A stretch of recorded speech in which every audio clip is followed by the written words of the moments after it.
full information on the mode of the insurgents to assist the military. In the same vein, 6 Central African leaders have met in Yaoundé under the aegis of the Economic Community of Central African States, ECAS, on Monday. Boko Haram. Their utter disregard for human dignity means total impossibility of combat. On Monday, police in Niger also arrested 160 persons suspected to have links with the insurgents in the border town Difa with Nigeria. And in the same vein, Cameroon, in the east-north town called Waza, claimed they killed 86 of the insurgents. In the process, they lost 5 of their soldiers. Meanwhile, about 1,000 persons suspected to be members of Boko Haram have been arrested and are currently being detained in prison in Maroua, a town in northern Cameroon. Meanwhile, a counter-terrorism exercise involving 1,300 soldiers from 28 African nations and also involving some Western nations commenced in the Chadian capital in N'Djamena. The scale drill exercise is designed to enhance the agility and guerrilla warfare and will last about 3 weeks. The exercise, codenamed Flintlock, includes soldiers from Nigeria, Algeria, Burkina Faso, Mali, Senegal, Tunisia, Mauritania, Chad, Cameroon, and Nigeria and Niger. Also, it is involving 250 troops from the US. This annual exercise is under the commandership of Zachary Ngobonge, who is a brigadier general in the Chadian army.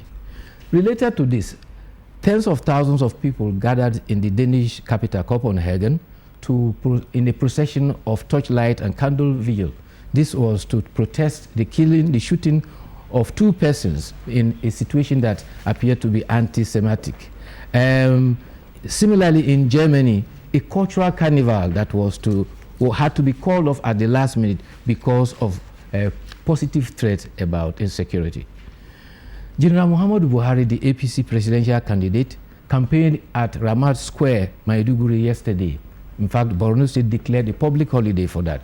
General Muhammadu Buhari promised to take drastic action to end Boko Haram if voted into office. He said, "It is not going to be easy tackling the insurgency, but we are determined to face it squarely. People who do not know think they have a link with religion, but no religion has sanctioned the killings, destruction of schools, market, kidnapping of girls in any guise." The Shehu of Borno thanked General Buhari and wished him well in his campaign. The Shehu said, "Those who started insurgency were aliens who took advantage of the hospitality of the people of Borno, and now they are unleashing terror on the people." Well, majority of the newspapers today are dominated by the story which says that former President Olusegun Obasanjo, membership of the People's Democratic Party, came to a melodramatic end yesterday. While hosting executives of his Ward 2 who visited him, the party chairman took up and tore the membership card. The chairman was Alhaji Usman Oladuyoye. He declared that from today, I am not going to be in any political party in Nigeria. I am no more a politician, but a statesman internally and externally. The state executive of the PDP, also following accusations of anti-party activities, he promptly declared him expelled from the party and excommunicated. The party chairman of the party, Alhaji Muazu Adamu, was not forthcoming with any comment, but the BOT chairman, Mr. Chief Tony Aneni, says the party stood to lose nothing. The Southwest chapter of the political party says it's a welcome development. Let me end with this human interest story. A man, his name is Mubarak Batambuze. He's a Ugandan. His wife went to the riverside to fetch water. Unfortunately, the wife was dragged by a crocodile.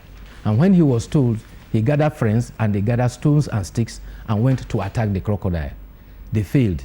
He went and procured a spear with a barb. He paid the blacksmith an equivalent of $5, which is for now is about 1,000 naira. And he returned to the waterside. And he fought the crocodile. At the end of the day, he succeeded in killing the crocodile. The crocodile weighed 600 kilograms and is 4 meters long. And Mubarak Batambule says that I was so determined, I wasn't afraid of dying. People keep thanking me that as if I were a hero. The crocodile ate my wife and unborn child. Wow. I lost my wife and unborn child. The locals called the 50-year-old man a hero, but he said he has satisfied himself for killing the crocodile that devoured his wife and his unborn child. That's a very sad story. But you can see the spirit of determination. Yes. That's right. Man was almost tackling the crocodile with bare hands. There's also this story you read just before we round off this. Crocodiles, they have their own story. A crocodile can live up to 100 years. And, part of the body weight of a crocodile also includes the stones in his body. Stones, they ingest stones. You read the story about the Indian who... Yes, that was on page 3 of Daily Trust. Page 3 of Daily Trust, it says a 46-year-old Indian who allegedly faked his kidnap has been arrested by the Nigerian police force. His name is there also. It's on page 3. You can find the details on page 3. And just count down to May 29th. Daily Trust as well, page 19. It says 70% PVCs distributed in Southwest. That's according to INEC. And a story here, that's Igbos endorse Mako for governor and say they are describing him as the Ojuku of Nasarawa. Like interesting. In one of the editions, Kingsley, every Nigerian of our age has an opinion. That's correct, yes, that's correct. All right. That's correct. Yes, Bayo, would like to thank you for being with us on Good Morning Nigeria. I was wondering, the Obasanjo story, it's caused a lot of, it generated a lot of mixed reactions. My curiosity was, why did he order somebody else, to rip the card? Why didn't he do it himself? Well, it's part of the melodrama of the political age. But we have not seen anything yet. But all we are hoping is that at the end of the day, we'll have a peaceable, free, fair, and credible election. And our nation will settle down to its peace, long-desired peace and peaceful coexistence. That is the determination of all Nigerians. That's right, Bayo. It's very important. Thank you for being with us on today's edition of Good Morning Nigeria. Okay, we are going ahead now with the principal subject of our conversation this morning. Nigeria is said to be among the countries that have the largest population of young persons in the world. Now, this is with some 70% of the country's population within the age bracket of those referred to as the youth. Now, their role in national issues has been described as a crucial aspect that shapes the outcome of key national issues, of course, such as the forthcoming general elections. We are now joining Anjibuno as she gives us a background on the role of the youth in the forthcoming polls. From 1960 till date, the challenge before Nigerian youth with regards to elections has been shaped by factors thrown up by political actors in the nation's democratic process. Some of these include religion, ethnicity, corruption, and lack of adequate information on political parties' manifestos and their candidates. The population of Nigerian youth gives them the advantage of determining who wins any election, a position which places a lot of power in the hands of the youth. But experts say, sadly, most Nigerian youth are quite unaware of this potent tool. Analysts emphasize the need for Nigerian youth to make electoral decisions based on good knowledge of history. They also stress that Nigeria's diversity in terms of religion and ethnicity must be seen as an advantage during elections. There have been calls from several quarters for total rejection of politicians asking youths to perpetrate violence. However, some who mean well for the country are educating youths on their role in the forthcoming elections. These roles, they say, include the need to ask politicians to clearly illustrate their plans for the country, encourage more youths to collect their permanent voter cards so as to discharge their franchise, and turn down requests to serve as political thugs. There are also calls for tolerance on the part of youth who should make efforts to be a positive part of the electoral process. We want a non-violent election, and we believe we are calling on all Nigerian youths, all all lovers of democracy to come out en masse to participate in the electioneering process in a non-violent way. When results are announced, people should take it in good faith. It is not a do or die affair. It's a democratic process. And of course, if you don't make it this time, you make it next time. But some research reveal that some hurdles such as poverty, unemployment, lack of education, wrong mindsets, lack of exposure to international best practices contribute to the way most Nigerian youths react to the country's electoral process. And Jibono giving us a background on what is the role of the youth in, of course, the electoral process, or what should be the role of the youth in our electoral process. We have joined us live here in our Abuja studio, a legal practitioner, and his name is Kingsley Ude. Of course, I don't know what your age is, but your appearance tells me, of course, you fall within the age bracket, that we call the youth. So we thank you for joining us on Good Morning Nigeria. Thank you. And we have Kingsley. Yes. I just leave both of you. I've fallen out of that bracket of the youth, but we'll welcome you to Good Morning Nigeria. Let's start by trying to get into the mind of young persons in Nigeria. But from your perspective, what is the understanding of the issues in this year's general elections? Well, I believe Nigerian democracy has matured. It has even grown faster than what people had expected, knowing that we just came out from a military rulership in 1999. In this political season, we now see there's a chance of an opposition party, speaking loud that we have chances of winning, meaning that our democracy has really matured. Before now, I don't think any opposition would even make such a claim. Okay, and that should be kudos to the current leadership of President Goodluck Jonathan, because he has allowed our democracy to grow by giving level playing ground to the political players to give what they believe, or to present what they believe they can do for Nigeria, okay, and allow people to make their opinions, make up their minds as to where to go in terms of who to vote for. And you can also notice that Nigerians are beginning to awaken to our responsibility towards democracy. There's this sense of belonging, sense of participation, sense of involvement. When people talk about they have not picked up their PVCs, you discover it's not just about picking the PVCs out of threat that if you don't pick it, maybe when you come to register your children, you would be required to present it, or where you go to bank, but just because they want to vote. So, and you see majority of the people that are, going to pick up their PVCs, complaining we've not got our PVCs, are youth. Okay, before, the story we hear used to be from the youth, of course. We need a voice, we need a platform, we need, to be heard. Youths have not been given, the rightful place, to participate in governance and the democratic process. Let's do a bit of mind reading through you, of course, that is. What do you think, like Kingsley asked you, what is the mind of the youth right now, towards the whole electoral process? Well, I would say there's a paradigm shift, because when people, especially youth, say that we've not been given the opportunity to participate in governance, I would say that's a misconception, because we're talking about power here, all right? You wouldn't sit and somebody will come hand over power to you. You have to draw close to the system. You have to find a way to participate, all right? One of which is registering as an electorate, all right? Your voice counts.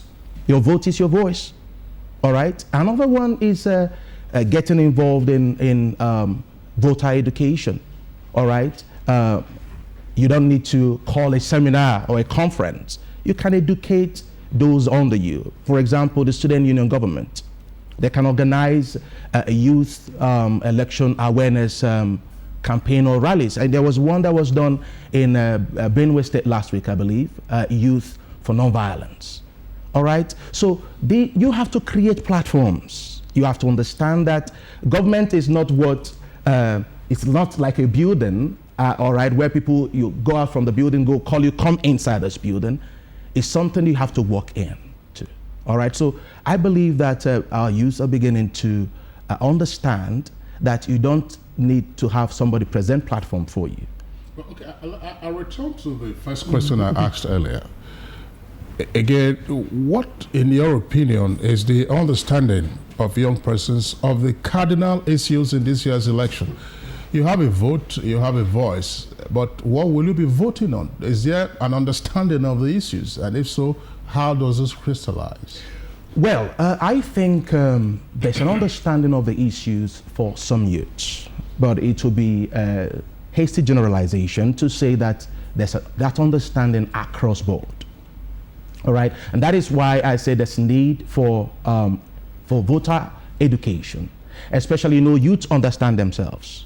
Okay, those that are enlightened, those that know what they are voting on, issues that they should be voting on, all right, should take out time, all right, to educate those within their circle of influence, all right. Say, okay, friends or pals, please, these are the issues before us. This is about Nigeria. This is not about the tribes you come, your tribe is not about your religion, okay? We are talking about whether a particular person has what it takes to deliver. Whether a person campaigning for your vote, all right, can live up to the promises he's making based on the person's track records. We're talking about the integrity of Nigeria. We're talking about not, intimidating people into taking decision as to who to vote, or trying to intimidate people not to campaign for their own candidates. All right, but like I said, it's not an understanding that is across board. But I'm happy that a good number of our youths have that understanding of where the vote should go and issues they should be voting on. But my question will follow: how, or to what extent, or how has that understanding, impacted, in the conduct of the youths? For those who now have the power of knowledge, how has that power of knowledge impacted, on the overall conduct of youth's participation in the electoral process? Have we seen that? Have we seen that reflected? Well, to an extent. Well, I will talk about the environment that I'm in.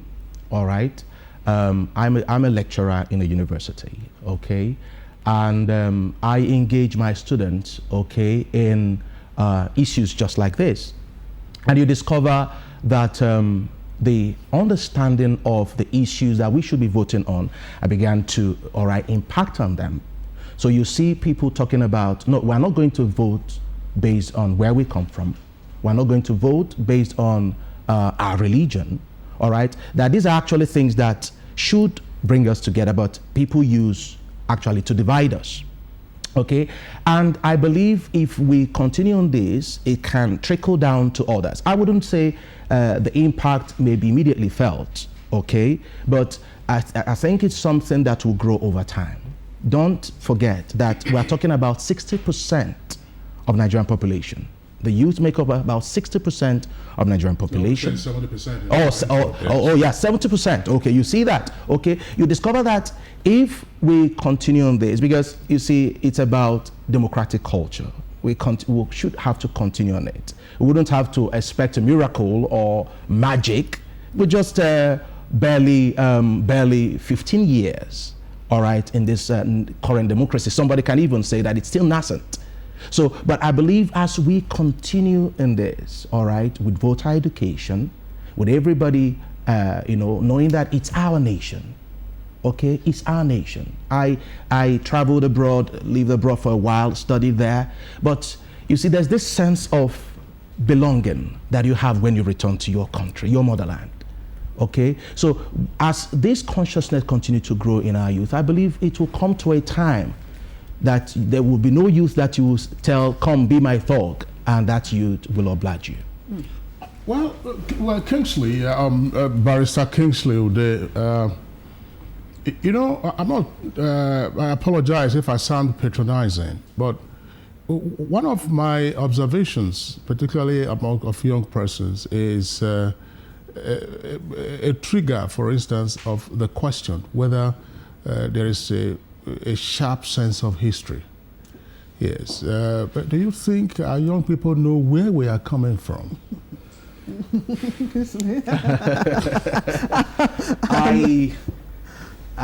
Well, it's unfortunate to say that most of the group that I belong to, most of the youth, all right, do not appear to have an understanding of where we're coming from, our history.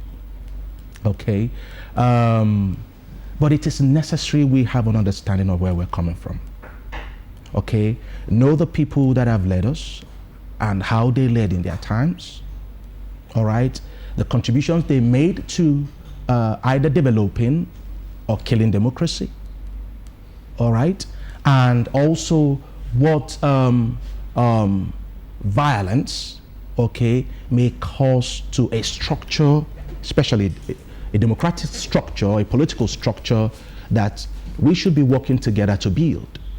That one action of violence can metamorphose or can develop, all right, into something bigger than the person that started it and the environment that he started it. So I think that we are yet to begin to appreciate that very deeply, because if we do, indeed it would go a long way actually in determining how we as youth conduct ourselves and what we vote on as issues. Okay, let me follow up on this. Let me make this a big conversation. And one of the things I try to do, particularly during the June 12 circumstances, during June 12 remembrance, I have encouraged my children, to pay attention to the media reportage and so on and so forth, and taking them to Chief MKO Abiola's house to say, this is where he lived and this is where he was buried.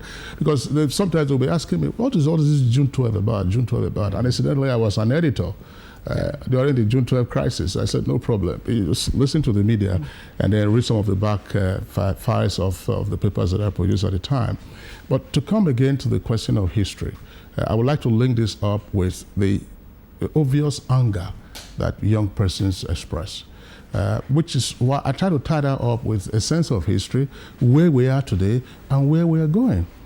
I get worried that our young persons have been fed rather on a diet of hopelessness and despair. So if they are in today's circumstance, and they say, look, tomorrow is bleak, tomorrow is bleak, tomorrow is bleak. Why is this so? Do you share in this despondency? No, I don't. Yes. I don't at all. I believe in Nigeria. I love Nigeria. My hopes are very high for Nigeria. There are certainly challenges before us, but we are surmounting the challenges. There are the pessimists that would say, no, Nigeria would never get better, but I don't think so. Go through history. Go to the history of the United States. See where they came from. I've studied the history of the United States. There was a time it was referred to as the Wild Wild West, okay? And they managed, all right, through the process, and they have come out of it strong, all right? So for Nigeria, we are very young, not just as a democracy, but as a nation. So the challenges before us are not enough to keep us from getting to where we, all right, aspire to be in the league of the world powers. So I believe that if we continue in this democratic experience, because one thing that democracy does is that it gives opportunity for leaders to come in and leaders to go. That's right.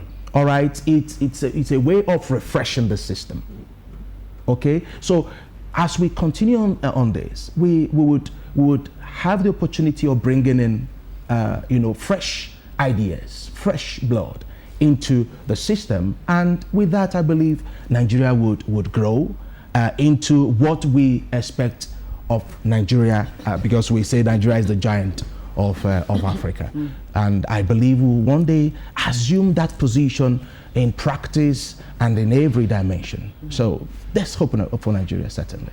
Mr. Ode, in our build-up to this conversation, Kingsley and I, referred to, of course, the post-2011, violence that erupted in parts of the country, specifically northern part of the country, of course, and the direct or indirect link with the youths, to this one. And we've seen, participation of the youth in some pockets of violence, even in the build-up to this year's election. If you picture the caliber of youth involved, or who carry out these violent incidents, the level of education is usually worrisome, very, very low. These are people who are either have not been to school or have dropouts and all that.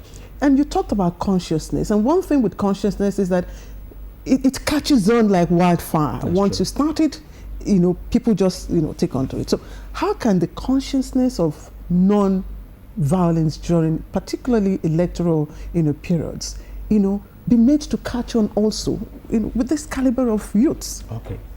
Well, that is where our senior citizens would have to come in. Okay. That is where the organized private sector would have to come in. That is where civil society organizations would have to come in. All right, that is where religious bodies would have to come in. Okay, when I say senior citizens, where our focus is on the youths. All right, good. Right. Now, statements such as my electoral victory is not worth the blood of any Nigerian should be praised, because with such statements coming from a person of authority, all right, it has the effect of communicating non-violence to the hearers. But when we talk about spilling of blood, all right, baboons and stuff like that, it has a way of inciting, all right, violence in the hearts of the people. Okay. Then, talk about the religious organizations. You said, I talked about youth that are not educated, all right? They don't have the opportunity of, being enlightened to the extent that they know, no, this is not good for me, all right? Religious organizations have a major role to play in our churches, in our mosques, all right? Telling them that no religion that we have in Nigeria preaches violence. Christianity is a religion of peace. Islam is a religion of peace. In fact, the name Islam is peace.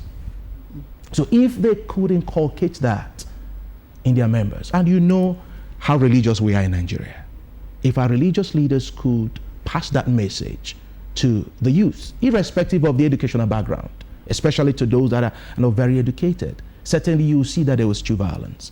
And then when I talked about the organized private sector, we have, that they say he that pays the piper dictates the tune. If the employers of labor could find a way of communicating non-violence to those that are employed, those that, for example, construction companies, they employ a large number of uneducated youths. All right, if they find a way of educating those people that please eschew violence and tell them the consequences of getting involved in violence, all this will add up. And then let me not forget the institution of family, parents. We have I'm a father of 3, all right? We have a major role to play. When we talk about education, most of the time people just, envision the 4 walls of a classroom. That is not. The grooming of children start from the home.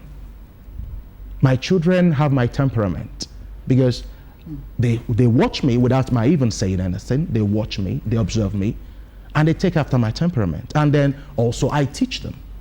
So we have a role to play as parents, as young parents, as old parents, all right, to our children, to educate them, even if they didn't go to school, that they have to eschew violence for their own sake, for their future, and for the future of our nation. Okay, Barrister Kingsley Ude, it's our pleasure of having you on Good Morning Nigeria. One other issue I would have liked you to talk about, unfortunately, we don't have time for this segment. It has to do with mass communication amongst the youth of today. Now, mass communication takes place apparently in an unregulated jungle, through the various platforms that we know. Sometimes it's horrific, when I enter into any of the chat rooms and I find what's going on, I immediately exit.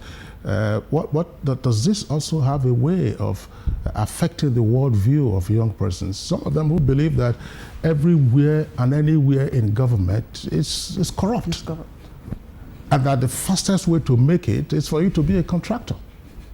I mean, you just get the kinds of insults they hold, at persons in leadership and persons in authority, and so on and so forth. How do you moderate this mass communication amongst the young persons in a jungle that is unregulated, as I said?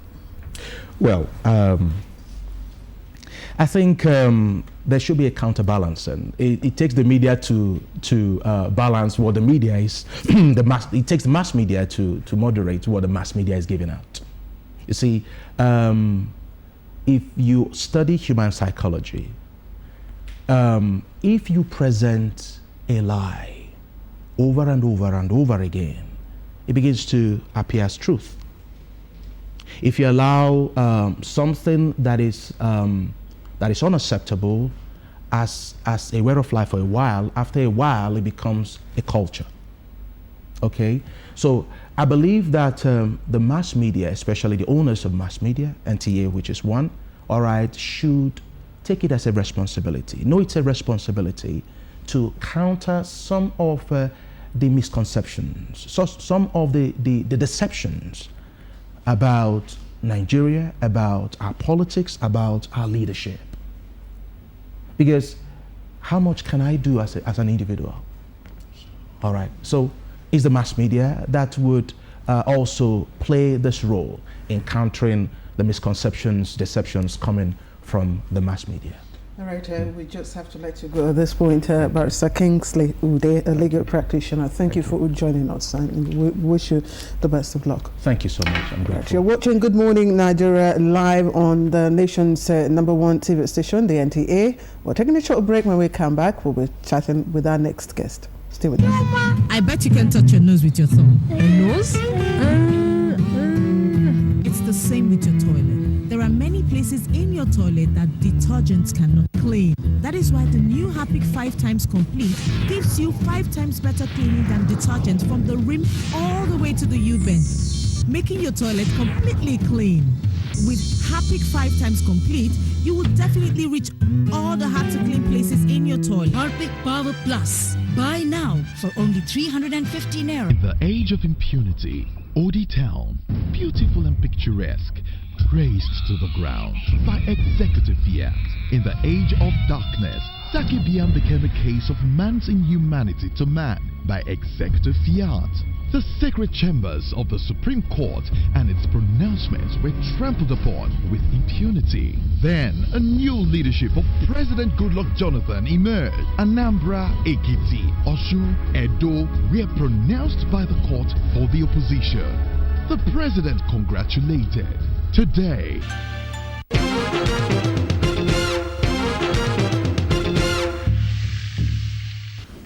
you're watching Good Morning Nigeria, reaching you live on the network service of the Nigerian Television Authority.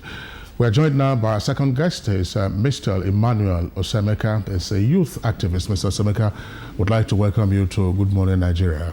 Thank you. It's my pleasure again. Okay. Now, the context of our discourse this morning has to do with the locus of the youth in the general elections, now rescheduled for the 28th of March. From your interaction with persons of your bracket, is there a sufficient understanding as to why the elections were postponed, and what the cardinal issues are with regard to PVC, card reader, and all the other matters pertaining to the elections? Thank you very much.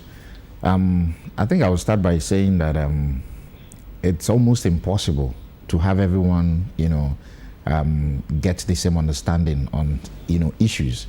But be that as it may, the truth is a large percentage of young people in Nigeria, at the time when the shift was announced, many didn't understand why the shift took place. A lot ascribed it to machination of a political party or personal interest of a particular candidate.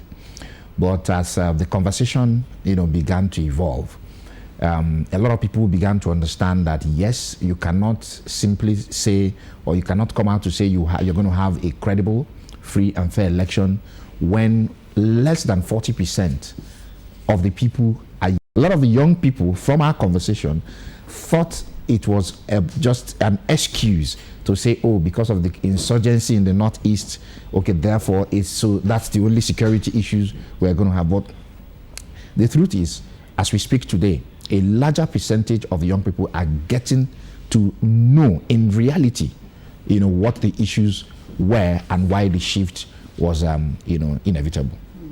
I will start my conversation with you, in fact, what you do, youth activist. When I hear that word activist, it gives me the shivers, because I don't know, the impression we get is that what you guys do is actually to prepare the youth for activism, protests, demonstrations and things like that, and not really getting the youth to be prepared for nation building, for things like, okay, shun violence and all that. Maybe we need to change the youth activists to youth pacifists, to pacify people and all that. Yes, but looking at the kind of speeches we hear today, hate speeches, youth talking about, aren't you worried as a youth of Nigeria?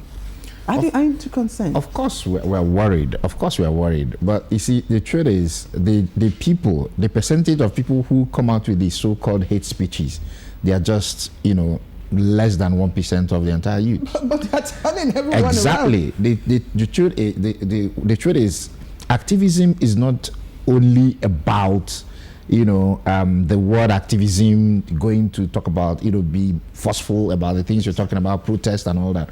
Advocacy is part of activism. Education is part of activism.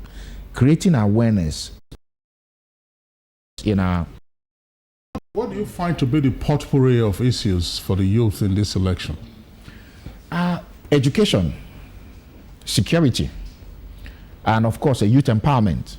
Part of education that we talk about is inclusiveness, because what you've seen over time is that as if there's been recycling of leadership or personalities in leadership. Yes, we agree that to some extent we have not made ourselves available or aspire to be at the level of leadership, because we've always presented ourselves as political instruments in the hands of the... I want to give kudos to the present leadership, because they created the platform for young people to, aspire to that leadership position. And it's a huge challenge for people like me and, my likes, because what it means is that if it is possible now, what it means is that in the next 4 years, you're going to have much more younger people who are going to begin to take charge of leadership in Nigeria, just like you have in the UK, like you have in the US. And not to forget also, in time past, Nigeria has had a fair share of young people leading this nation. Our former President Olusegun Obasanjo was very young when he was in leadership.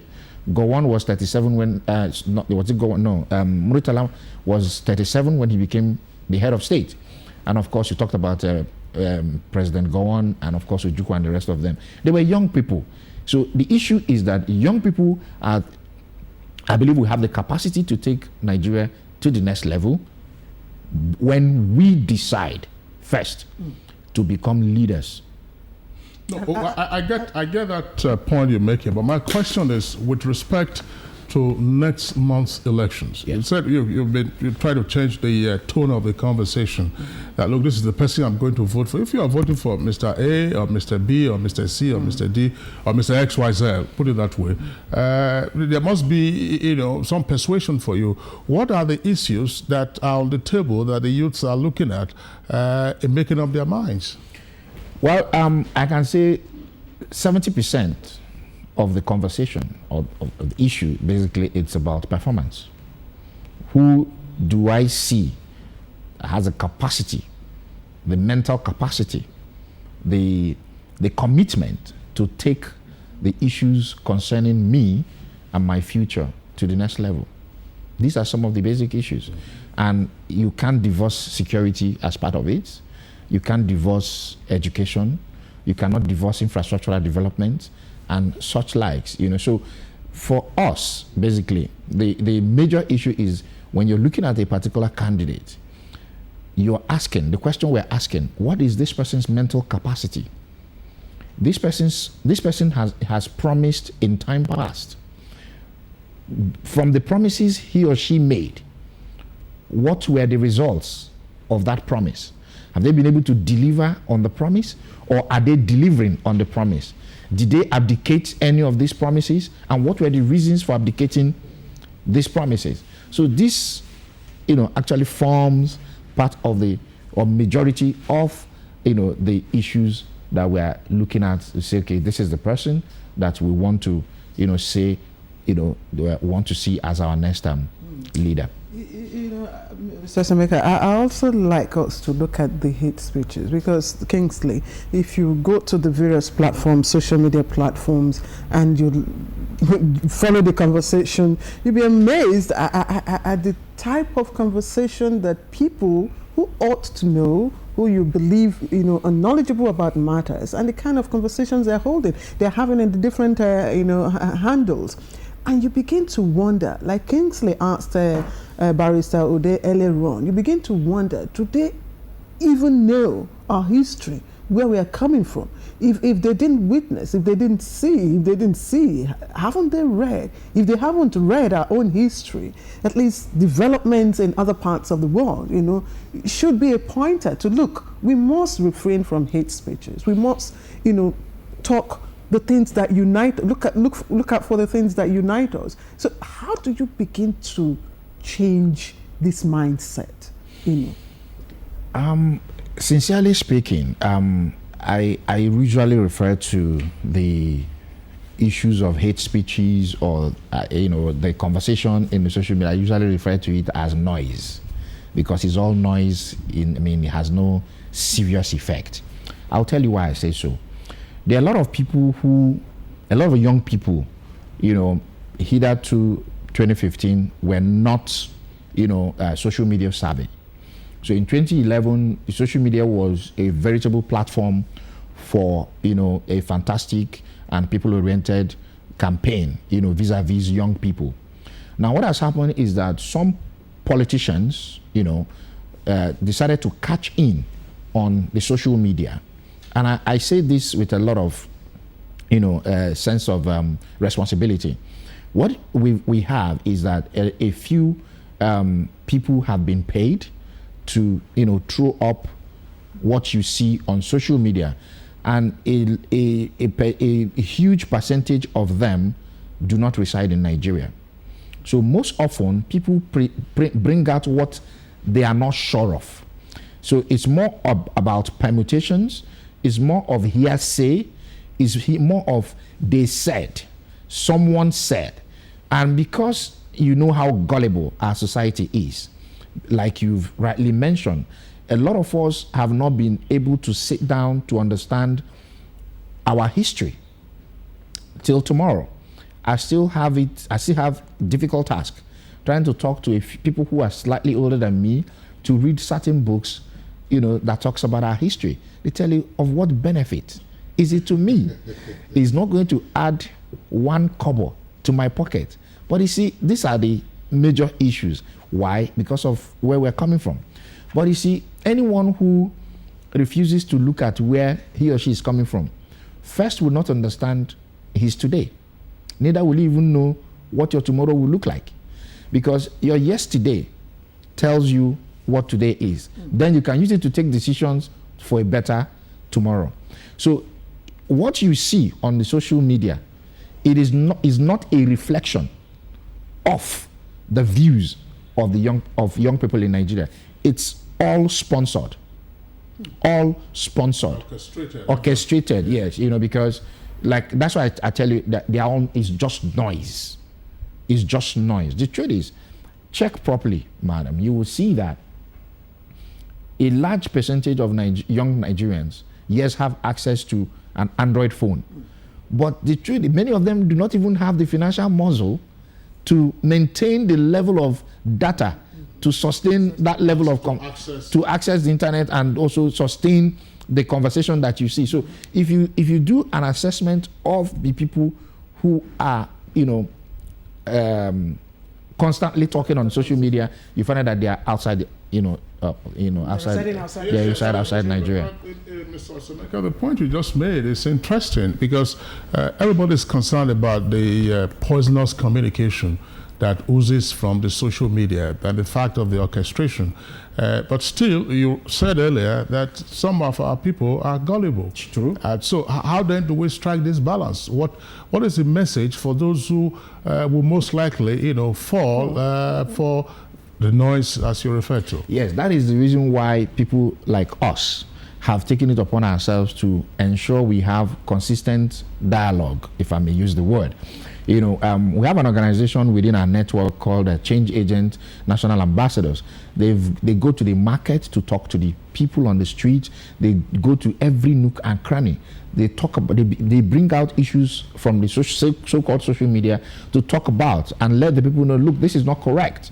They bring the facts and present it before the people, and you see side by side with what is being talked about. I also belong to a group called Shift Initiative. The shift is to shift from the noise, shift from the propaganda to reality.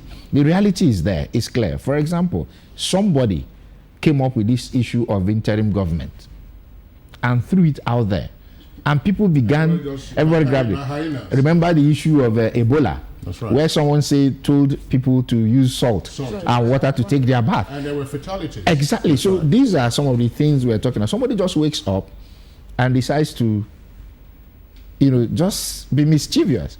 So, but what we have begun to do and we have always done is simple, though it's limited because we do not have the muscle, the financial muscle to go, this far, is that we have within the limited resources and the available resources, within our organization and within our network, we've tried as much as we can to speak to everyone and to sensitize and to converse, and cultivate different views and to be able to get out and sift out the wrong, and bring out the realities and present it to the people as they are. All right, we've been speaking with Mr. Emmanuel Osomeka, a youth activist. He insists I call him that. So I'd like to thank you, Mr. Osomeka, for coming to share your perspectives with us on Good Morning Nigeria. Thank you so much. Good Morning Nigeria.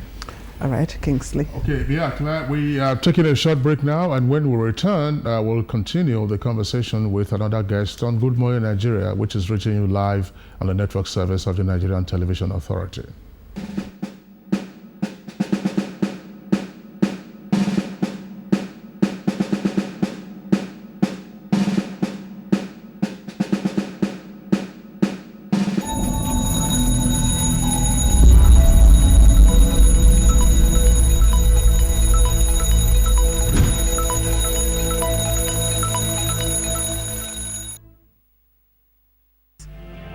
My mom told me great acting needed good health. I've played so many roles in life, but my proudest role is mother to my children and my community projects. I've achieved all this thanks to good health every day with Dettol. And to be 100% sure that my children achieve success in their life, I trust Dettol, so they don't miss a single day of good health. Dettol, proudly part of Nigerian health for 50 years.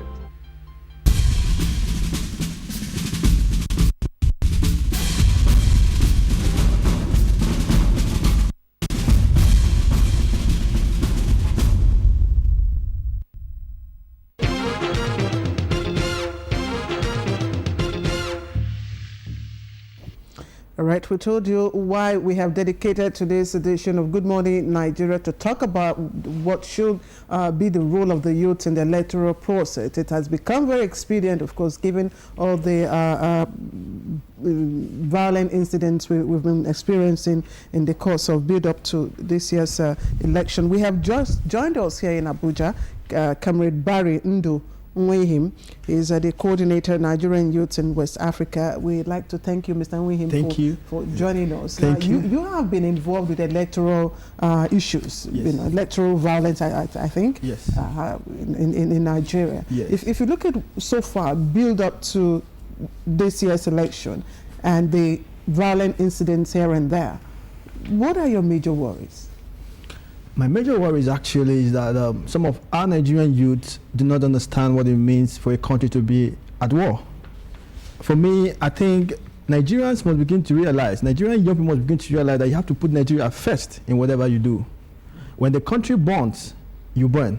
When you burn, your children yet unborn may not even be in existence. So for all my position is, a lot of things that happened in the past, people get not to understand what they intend doing, causing crisis, creating hate speeches. Young people are being allowed to perpetrate violence. I think my own position that this is a time for this to end right now. Young people must understand that when there's peace in a country, that country progresses. When there's peace in a nation, even in your family, when there's no peace in your family, how can you progress?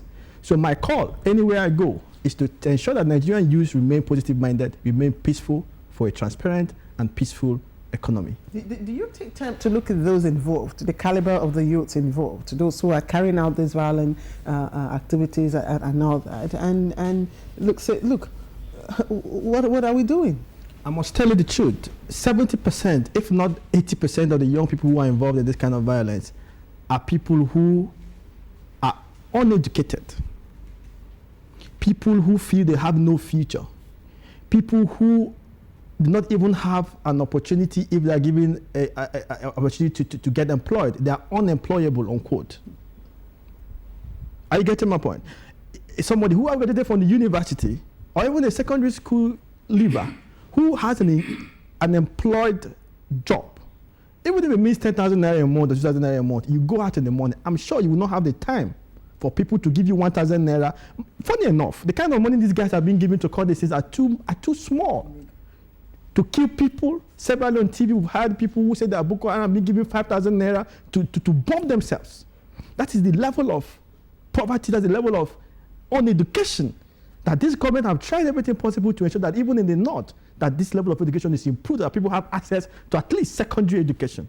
When you have access to education, I can assure you there are some things you do not want to think about. Second, if you have a home, if your family, your mother, your father, while growing up, put you in the mindset of understanding that, look, you need to live a positive-minded life. You need to understand that you don't have to engage yourself in crisis, because when you do that, I gave birth to you. So if you die causing crisis, you will not have children that will come after you. So our families will begin to get involved in training our children on the best way to position their mindset. That's what I feel. So answering your question, a lot of people who are involved in this process are uneducated people who are, now, if the government gets into power, okay, we want to give you a job. Some of them, seriously speaking, have been involved in these things. They are unemployable. So they can't even, if you give them a job, they can do that. So the only way they can resort to getting money is during elections. They are ready to carry arms. They are ready to do all kinds of things just to satisfy whoever is in office. But for me, my call to the people is this. No politician is worth dying for. If you imagine, some of these guys, they come only during the election period. They give you money. After the election, some of the honorables and parliamentarians or senators, whoever, some of them don't even come back to their homes after the election. Then the election time, they come back again with money to you and you run after them. Our young people must begin to realize that Nigeria must come first. Getting involved in violence will never be the best way to achieve anything from any government anywhere in the world. Go to Kenya, go to Liberia, go to Sierra Leone. These are countries who came out from election violence. I can tell you, I've been to those countries. Some of these countries are taking them time to rebuild. Big supermarkets, big offices, economies being messed up. Why? Because young people feel that because this candidate has lost an election, then they're going to kill people. You burn cars, you burn companies that are supposed to employ you, and tomorrow you say government have not given you a job. Nigerian youth must wake up. No position is worth dying for. This government, the president, I love him so much, he has said this on several occasions. No politician is worth dying for. He's a man of peace. He has extended his only branch to every politician, giving a perfect platform for everybody to get involved in this election. We must be peaceful-minded. We must keep thinking peace, and we must ensure that Nigeria remains at peace. Nigeria is our only country. We're not going to run to Ghana. We're not going to run to Kenya. We're not going to run to Cote d'Ivoire. No. Here belongs to us, and we must make it work. Yeah, I was going to say, in terms of statistics, the population of Nigerian youth is large. Men and women, boys and girls, those who have reached voting age 18 and above. Now, that's quite a sizable number. And those amongst them who have registered to vote and have received their PVCs, of course, have an enormous power in their hands. Namely, when they go to the polling booth to cast their vote, for whom would they be voting and why? Which brings me again to the question that I've asked the two preceding guests. Namely, is there an understanding that, look, I have an enormous power in my hands with my PVC, and if I'm going to exercise that power, do I have a sufficient understanding of why I would like to vote either way? No. According to the National Bureau of Statistics, Nigerian young people between 16 and 35 is about 64 million people. Now, 64 million people, possibly 70% of them will be eligible in terms of 18 years above to vote, Now, every young person, the first thing that comes to his mind is, funny enough, this time, a lot of people are beginning to gain consciousness that we have a right to what happens to us as a people. The history of Nigeria, since I became involved in politics in this country, this is the first time I'm seeing so much passion. People wanting to get involved in politics.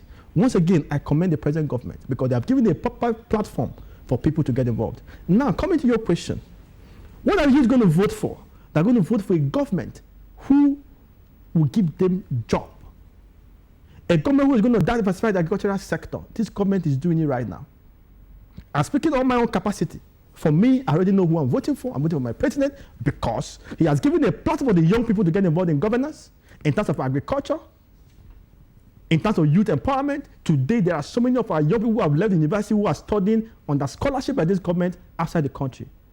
In terms of empowerment, youth empowerment, today you go to Niger Delta, a lot of these guys are being trained all over in Canada, in Ghana, and all over the world. A government who will give you a job. If you have a job, you can't think of violence. So job creation should be the number one thing that will be in the mind of any young person. Why am I voting in this government? How to go to the government that is going to give me a job? Security. Today, the government is doing massively well. Yesterday, we had the news of almost all the places in Maiduguri being taken back by the military. Yes, we have challenges, but I can assure you that when the people, security is not only meant for government, everybody must get involved. The military people are not magicians. They are human beings like you and I. We need to give them information for them to work. Okay, just before we round off our conversation, we have a very short time. You are the coordinator of Nigerian youth in West Africa. That's a very large scope of jurisdiction.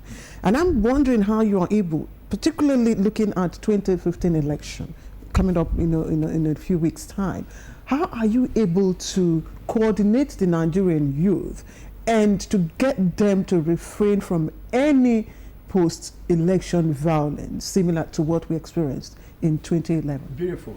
November 5, 2014, in Ghana, we organized a Nigerian Youth Diaspora Summit in West Africa, where we gathered eligible Nigerian voters who actually came home to register and who is going to come back to vote during the election for a Nigerian Youth Diaspora Summit. In that summit, we declared peace for Nigeria. We launched the signature of peace. Good enough, the able senior student assistant, the Nigerian President of Youth and Students, attended that program from Abuja. He was the one who launched that signature of peace. What are we doing? We used that opportunity to call on every single Nigerian youth to ensure that they remain peaceful. It was a prototype of what we are even doing right now, going into the markets, into the schools, talking to people into signing to remain peaceful before during the 2015 election. That is one thing we have done. On social media, we have a massive network of more than 40,000 people who belong to our group, who every day come to Facebook to see what we do, and every day we keep sending out peace messages to the people to remain peaceful. Now, we're also asking all the presidential aspirants, all the aspirants in all the political parties to do more. We can't do it alone. No more hate speeches, no more telling people you're going to soak them in blood when you lose an election. We must begin to continuously extend the peace tree to everybody in this country. The elder statesmen should not be saying that we're inside this nation. We look up to them. You don't need anybody to state it. The way I act determines how people also act. We have a lot of influence in our actions. So our old men, our statesmen, our leaders should give the young people also more opportunity to also get in governance. Nigeria belongs to us, and Nigeria must be peaceful. We commend the president for the good work he's doing, and we urge him to do more. Okay, on that note, we would like to thank Comrade Barry Undu Unwaihim, who's been with us as the coordinator of the youth in West Africa. Thank you for being with us. Good morning, Nigeria. God bless you. Okay, we are now going to the companion segments of the program, and Claire will be taking sports. All right, in sports, Nigerian soccer players in the diaspora dazzle in weekend soccer action across Europe, with, of course, Nigerian Brown Ideye, who has just discovered his scoring boot, topping the list.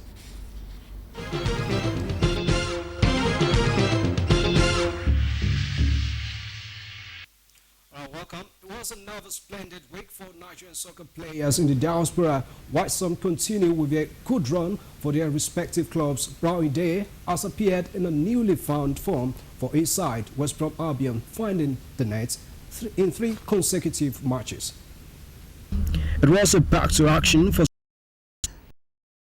Nnamdi Odipo for the foreign news package. And now on arts and entertainment, Abdulmalik Adio has an exclusive and only on Good Morning Nigeria Arts and Entertainment, and he has a chat or interview with one of Nollywood's artists who is gradually carving out a niche for himself.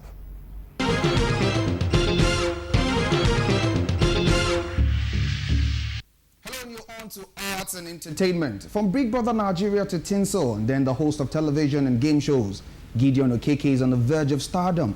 He has once again proved that dreams are free of charge and can be actualized with perseverance, hard work and dedication. He spoke exclusively to arts and entertainment. Papa, how are stars formed? When one is good.